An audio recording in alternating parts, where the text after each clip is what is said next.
first thing he said to me that morning was not "good morning." It was, "You're doing it again." I was still halfway inside a dream, in that thin gray place where the room has not finished becoming real. The curtains were moving. The street outside had just started its weekday throat clearing. A delivery truck somewhere, a gate rolling up, a dog objecting to dawn. I had not opened my eyes. I had not sat up. I had not even remembered my own name yet. But he had already remembered my offense. "Can you stop that?" he said, sharper now. "Just blow your nose." For a second, I honestly did not know what he meant. Then I heard myself. A small, involuntary pull of breath, that soft, congested sound I make when the room is cold and my sinuses are angry before the rest of me is awake.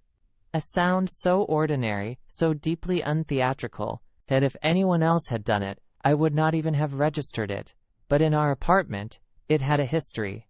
"I just woke up," I said. My voice came out frayed, all sleep and surprise. He threw the blanket back and sat up. "That's not an excuse," he said. "You know I hate it." I remember staring at the ceiling, trying to catch up to the speed of his irritation. There are arguments that begin like storms, announcing themselves with weather. And there are arguments like ours, which start as if the trial had already been in progress, and I had simply arrived late to hear the verdict.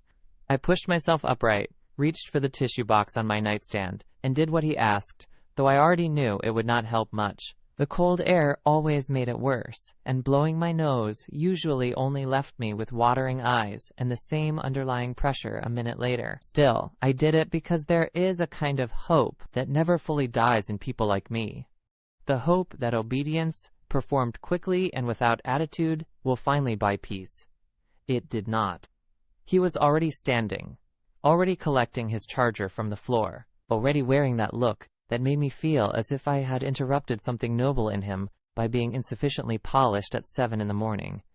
"You always do this," he said. That word, "always," can make a small thing feel biblical. I asked him what he meant, though I knew. I knew, because by then, we had built an entire private museum around the ways I moved through the world incorrectly. There was the way I sometimes bumped a chair leg because I turned too quickly, the way I yawned without hiding it fast enough, the way I dropped my keys into the ceramic bowl by the door instead of lowering them gently, as if metal itself were rude, the way my shoe had once brushed his trouser cuff under a restaurant table and he spent the entire meal sitting with his ankle pulled back, like I had crossed some border a decent woman should have known was there. The way I opened kitchen cabinets while cooking and forgot to close one before moving to the next task. The way I hummed when I searched for things. The way I sometimes missed crumbs on the counter because I cleaned in circles, and he cleaned in lines, and somehow his method had become morality. If I was being fair, none of these habits were charming. I know that. I am not one of those people who romanticizes every flaw just because it belongs to me. I can be absent-minded. I can be clumsy. I can go rushing into the next thing, with the first thing still open behind me. I forget where I set my phone. I misjudge corners. I talk with my hands and occasionally knock over water glasses with my own enthusiasm. But there is a difference between being imperfect and being informed, over months and years, that your imperfections are evidence of some deeper ethical failure. At the beginning, I did not understand that difference. At the beginning, I thought I was lucky. He was older than me by enough years to make his certainty feel like competence. He folded fitted sheets beautifully. He sharpened pencils with a pocket knife. He knew how long rice should rest off heat without checking a timer. He ironed shirts before work, kept spare batteries sorted by size, and could make a tiny apartment feel deliberate instead of temporary. I was drawn to that in the way people are drawn to order when they have spent their whole lives improvising. My family was not dirty, not careless, but loud. Alive in every possible direction, doors half shut, laundry baskets as temporary furniture. A mother who cooked by smell. A brother who left books open face down everywhere. A father who came home singing badly and at volume. Love in my childhood did not look efficient. It looked crowded, late, slightly damp from being carried in all directions at once.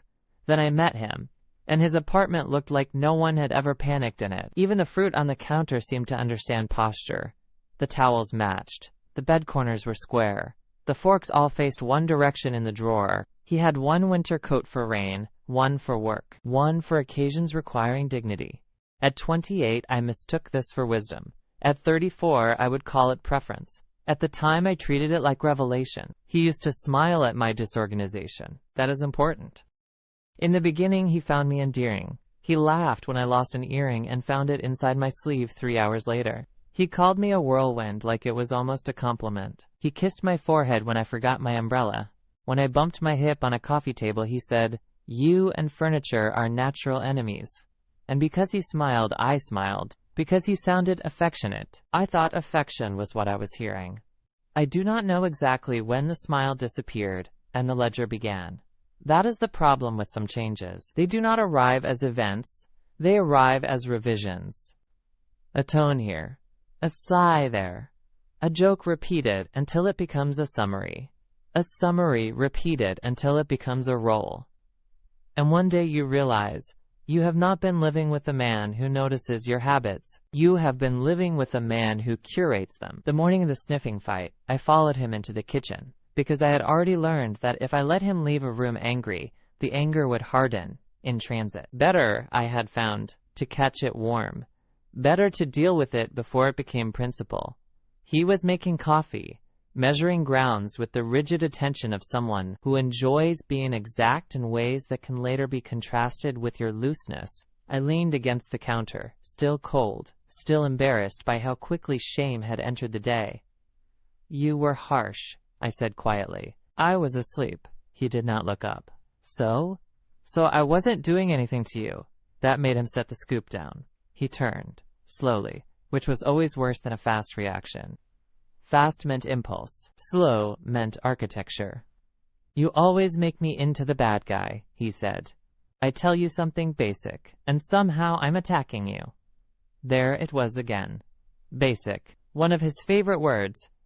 Basic decency. Basic awareness. Basic respect. He deployed basic like a customs officer stamping my humanity with conditions. If a thing was basic, then failing at it did not make me quirky or tired or distracted.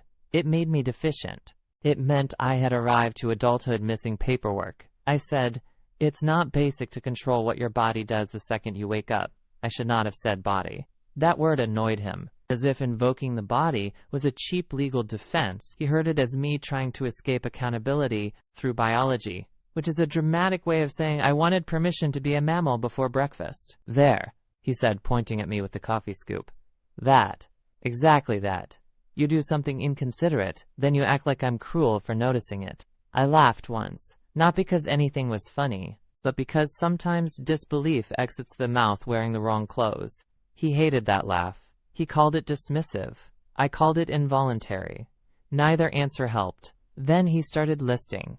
The sniffing.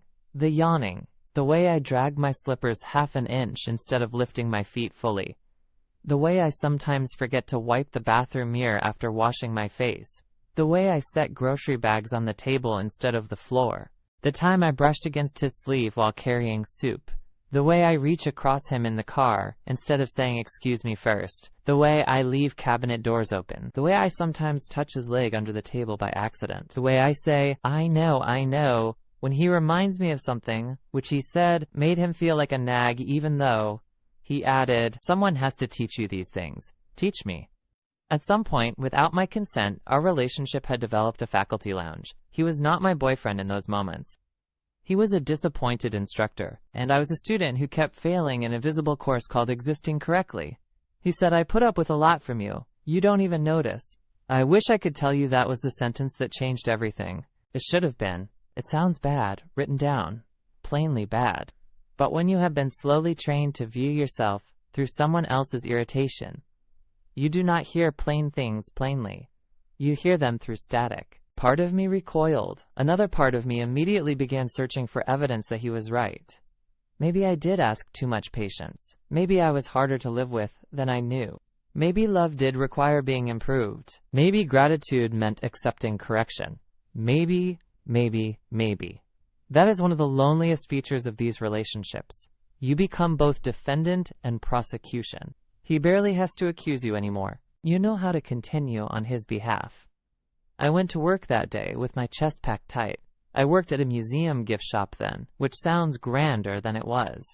Mostly I folded scarves, straightened postcards, explained where the restrooms were, and wrapped ceramic birds in tissue paper for tourists afraid their souvenirs would not survive the flight home. It was a good job for someone who liked quiet, or at least I had thought so. But that day every small mistake felt lit from underneath. When the cash drawer stuck, I heard his voice. When I knocked a pen from the counter, I heard his voice. When I sneezed in the stockroom and startled myself, I actually looked around, ashamed, as if he might emerge from between shelves of art magnets and issue a citation. That was new, and because it was new, I should have trusted it. The body notices captivity before the mind agrees to the word. At lunch, I sat on the back steps with my sandwich and typed him a message. I rewrote it 4 times before sending. I'm sorry this morning felt tense. I know the sniffing annoys you. I'm trying. I just felt hurt by how it was said. Even now, I want to reach back through time and take the phone out of my own hand. Not because apologies are always wrong, but because that message was not an apology. It was an application. I was applying for re-entry into the category of woman worth speaking kindly to. He did not answer for 2 hours. When he finally did, it was 1 sentence. If you felt hurt, imagine how I feel having to live with it all the time. There are texts that clarify a life. That was one of them. Not immediately. Clarity rarely arrives with trumpets. Mostly, it comes disguised as a chill. I read his words and felt the strange, unmistakable cold of standing beside a truth I had been avoiding. He was not upset that morning because he had been startled awake. He was not even really upset about a sound. He was committed to the story that his discomfort mattered more than my personhood. And because that story had served him well, he intended to keep telling it. Still, I went home. Of course I did. Most realizations do not turn into departures by sunset. People leave in films at exactly the moment the music tells them to. In ordinary life, we leave in installments. A drawer emptied here. A confidence confessed there. A plan made before courage has caught up. That evening, he acted almost normal. He asked if I had bought more coffee filters. He told me the building manager finally answered about the washing machine noise. He held out his phone and showed me a video of a man restoring an old fountain pen. This was another one of his gifts, his ability to resume normalcy without resolution, as if conflict were a weather system that had passed over only me. If I stayed quiet, we could have a pleasant night. And because I was tired, and because women are often praised for choosing peace when what they have really chosen is delay, I tried. I made pasta. He grated cheese. We ate at the little round table by the window. Halfway through dinner, my fork slipped, just slightly, making a bright tap against the rim of the bowl. A tiny sound. Nothing. The kind of nothing most people never store. He looked up. Not dramatically. Just enough. And I said sorry. That was when I heard it. Not the fork, the apology. How quickly it came, how ready it was, like a reflex, like breath, like I had been practicing in my sleep. I stopped chewing. He went back to eating, and all at once I could see the shape of our life from above, as if the ceiling had lifted away. I saw dozens, maybe hundreds, of these tiny transactions. My body does something, he flinches, or comments, I apologize. He accepts or withholds acceptance, and the apartment settles around his standards again. No slammed doors required. No bruises. No obvious scene. Just calibration. Over and over, until one person grows large with entitlement, and the other grows small with explanation. After dinner, I called my sister.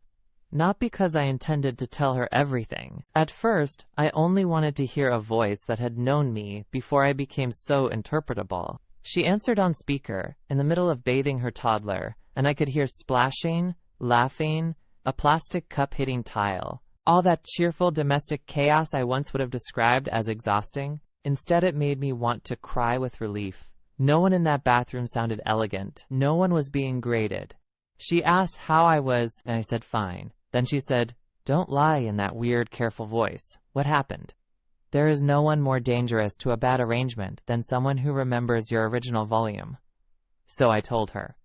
Not everything. Just the morning, the sniffing, the list, the text, the fact that I had apologized at dinner for a fork touching porcelain. I expected her to laugh kindly, and say, well, that sounds miserable. Or he's being ridiculous. Something manageable, something I could fold into the drawer labeled couples have quirks. Instead, she was silent long enough that I moved the phone from my ear to check the call had not dropped. Then she said, Mara, when was the last time you spent an entire day in your own house without apologizing? I opened my mouth, closed it, tried to think. I could not answer. There are questions that do not feel like questions. They feel like somebody opening a window in a room you had mistaken for the whole world. I stood there in my kitchen, one hand on the counter, looking at the cabinet above the sink, and realized I did not know. I genuinely did not know. Not because I had done so many terrible things, but because apologizing had become ambient. Background radiation. The atmosphere of home. My sister asked if I wanted to come stay with her for a couple of nights. I said no immediately, which was its own kind of answer. People who feel free do not panic at the idea of a little distance. I heard the fear in my own refusal and hated it. So did she, I think. But she did not push. She only said, if you change your mind, bring one bag. I have the rest. That night, I lay beside him and listened to him sleep. A true, astonishing sleeper. He snored sometimes, softly but persistently, with none of the shame he attached to my own bodily noises. His mouth clicked dry at the corners. Occasionally he made a small whistle on the exhale. Once, he actually muttered something incomprehensible and swallowed loudly. I tell you this because fairness matters to me. Because I did not hate him. Because even then, what I felt was not rage so much as revelation. This man made sounds too. He took up space too. He had habits, blind spots, unglamorous mechanics. But only one of us lived under review. The next morning, I woke before he did. I stood in the bathroom brushing my teeth and looked at myself with the strange neutrality grief sometimes brings. Not ugly, not foolish, not even broken, just tired. Tired in a place rest does not reach. I thought about all the energy I had poured into becoming less irritating. How often I had tried to edit myself into compatibility. How many private pep talks began with, be calmer, be more careful, be less much. And I thought of how none of that labor had bought tenderness, it had only refined his expectations. The better I got at apologizing, the more fluent he became in disappointment. I packed a bag after he left for work, not dramatically. A sweater, toiletries, underwear, my charger, the blue notebook where I wrote down things I was not ready to say aloud. I texted my manager and asked to swap my afternoon shift. Then I went to my sister's apartment across town, where the radiator clanged, where there were crayons in the sugar bowl, where nobody noticed if I bumped a chair. The first 24 hours felt less like freedom than withdrawal. I kept bracing for correction.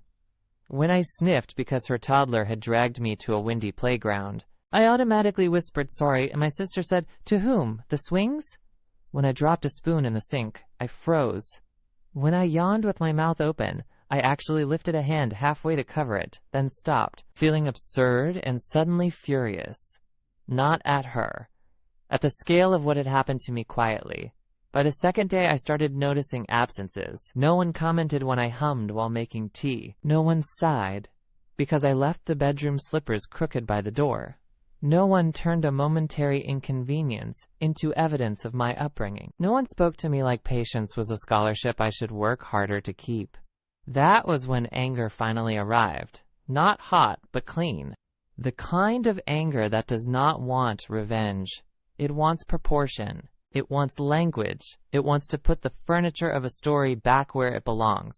He texted the first night, "Are you seriously sulking at your sisters over one conversation?" One conversation. That is another trick of people who rely on accumulation.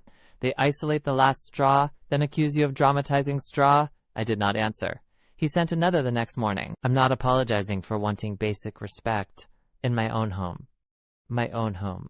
We had split the rent for 3 years. I had assembled half the bookshelves, chosen the curtains, paid the internet bill, watered the plant he forgot to notice until it looked good, and there it was, compressed into 4 words, the quiet monarchy I had been pretending not to see. I answered once. Just once. I wrote, I don't think respect means teaching me to feel ashamed of normal human behavior. I don't think love should sound like a performance review. I'm staying with my sister for a few more days. He did not reply for hours. Then, You always twist things to make me cruel. I've tolerated so much because I love you. Tolerated. Again. There are words that reveal a relationship's true architecture.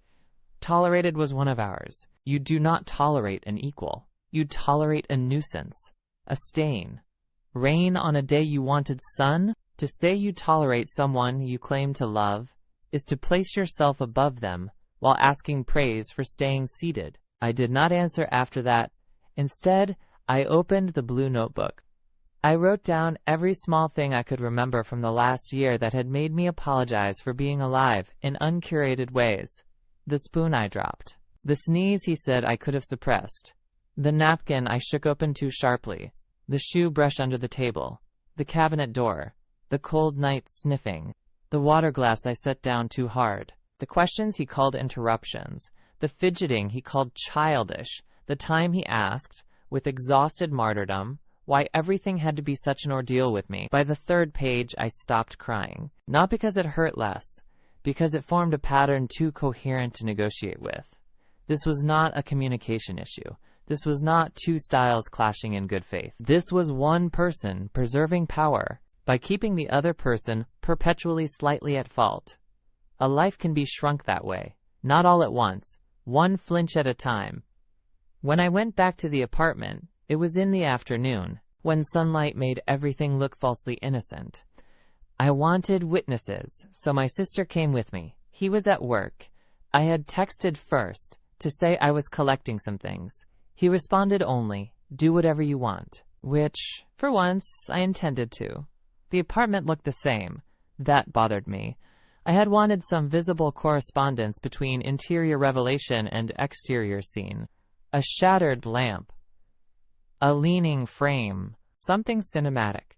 Instead, there were the neat shoes by the door, the folded throw blanket, the immaculate fruit bowl with 3 pairs arranged as if auditioning for still life. Harm does not always wreck a room. Sometimes it curates one. I packed in under 20 minutes. Clothes, charger, documents, the framed photo of my mother laughing with her whole face, my grandmother's ring dish, the plant from the windowsill, not because I feared he would destroy it, but because I suddenly could not bear the thought of something living remaining there on my behalf. Before leaving, I stood in the kitchen and looked at the table where I had apologized for the fork tap. The ceramic bowl by the door held both sets of spare keys. I took mine, then paused, remembering how often I had lowered my keys carefully into that bowl, trying not to let them ring, as if even metal should approach him with caution. I almost laughed. Instead, I let the keys fall into my palm exactly as they wished to fall. Bright, unsoftened, real. He called that night. I let it ring out. He texted, "So you're really blowing up the relationship over sniffing?" I looked at the message a long time. Then I wrote back, "No, I'm ending it over what you needed me to believe about myself, so that sniffing could matter this much." It was the clearest sentence I had written in years. "Maybe in my life," he responded with paragraphs. "I know because I saw the block grow and disappear, grow and disappear. That little typing bubble of a man rearranging the moral furniture fast as he could. When the messages came through, they were everything I should have expected. I was unfair, ungrateful, dramatic, immature, influenced by other people, unwilling to work on myself, committed to misunderstanding him. There was even, briefly, a return to affection. I only wanted better for you, which felt somehow meaner than the rest. I blocked him before finishing the third paragraph, not out of spite, out of preservation. Some doors do not need one last speech. They need hinges. The oddest part came later. Not the breakup logistics, not dividing books and lamps and kitchen tools, not explaining to mutual friends in language gentle enough that I would not be asked if something more dramatic had happened. The oddest part was how long my body kept waiting for criticism that no longer lived in the room. For weeks I apologized to empty air. Sorry when I sneezed in the car alone. Sorry when I knocked my hairbrush off the sink. Sorry when I laughed too loudly at something my sister said. The word rose automatically, then fell apart before landing. It embarrassed me. Then it saddened me. Then, slowly, it began to disappear. A month later, I was at a cafe with a friend from work. The place was crowded, all steam and ceramic clatter, people dragging chairs, milk frothers shrieking like tiny trains. At one point I reached for my cup, misjudged the handle, and tapped the spoon hard enough against the saucer to make two people glance over. I froze, the old apology already gathering. My friend did not even blink. She kept talking about a disastrous first date and the absurdly expensive olives at the new market downtown. Nothing had happened, her face said. Nothing had happened because nothing had happened. I nearly started crying, right there over coffee. Not because of the spoon, but because I understood, with painful simplicity, how much of love is just the absence of punishment. How much safety can sound like nothing at all. I have tried, since then, not to flatten the story into a slogan. He was not a monster from central casting. He was intelligent, funny in specific weather, good with plants, excellent at parallel parking, generous to waiters, devoted to his routines, occasionally tender in ways that made leaving feel like sacrilege. That complexity matters, not because it excuses anything, but because it explains why women stay. We do not stay because every day is unbearable. We stay because unbearable things are threaded through ordinary ones, and our minds keep trying to average the pattern into something survivable. But love is not an average. A life is not graded on a curve. And I do not think intimacy should require a person to become less audible, less accidental, less alive, just to keep the peace. If I ever have a daughter or a niece old enough to ask me what to watch for, I do not think I will begin with shouting. I will begin smaller. I will say, pay attention to the person who keeps a record of your harmlessness.